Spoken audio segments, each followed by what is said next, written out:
Agora, a gente vai fazer duas etapas do pipeline da ciência de dados de uma vez, que é a construção e a avaliação da máquina preditiva de uma vez, tá bom? Só lembrando, isso aqui era uma competição, por isso que nós subimos lá o banco de dados de teste separado, o arquivo de submissão. E aí, galera, quando a gente está numa competição, eu falo isso com os meus alunos. Quando eu estou fazendo o SMA com eles, que é o Sistema de Navegação Ativa, todos os meus alunos participam de competições, porque eu acredito que é aqui que os caras se transformam em cientistas de dados.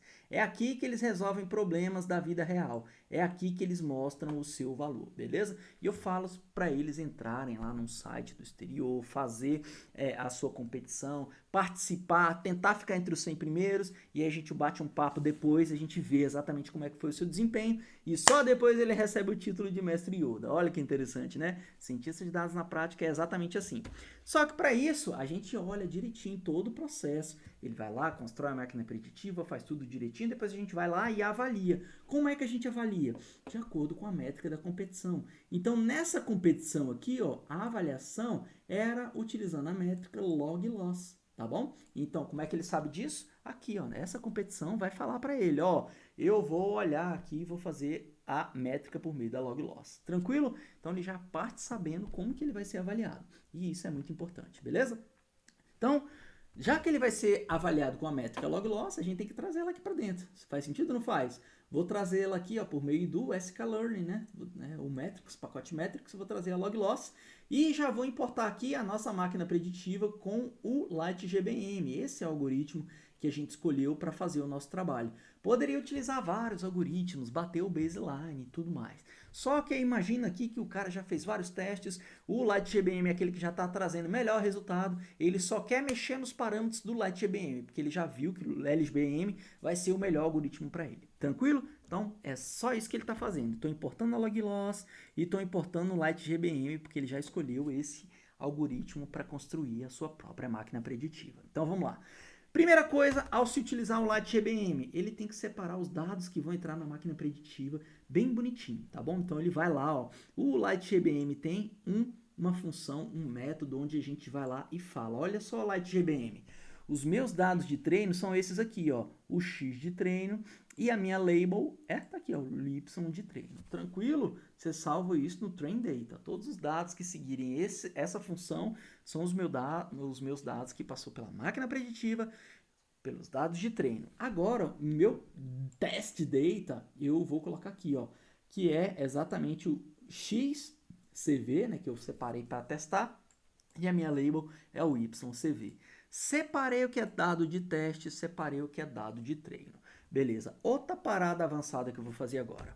Eduardo, você está fazendo tunagem de hiperparâmetro, mas o que é isso mesmo? Então, nós estamos pegando os parafusinhos que estão dentro dos algoritmos e estamos dando umas apertadas, beleza? Por quê? Porque a gente está regulando. A cada mexida que a gente faz, a gente melhora o nosso resultado, tá bom? Vou te mostrar como. Olha só, o LightGBM ele tem muitos hiperparâmetros.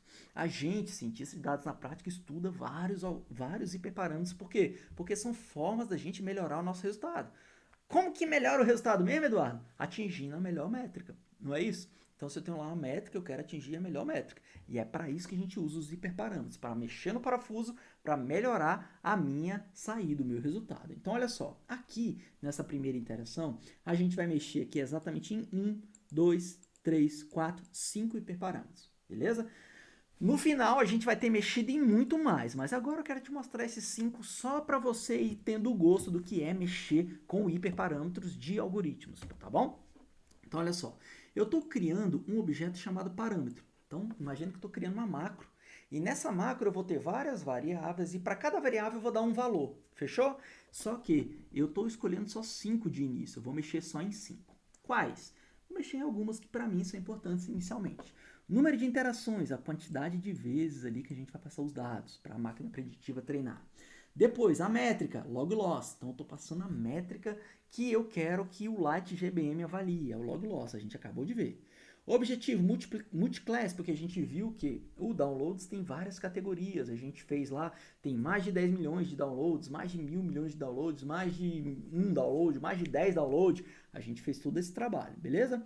Número de classe, 18, e a taxa de aprendizagem é igual a 0,09, que é 9%.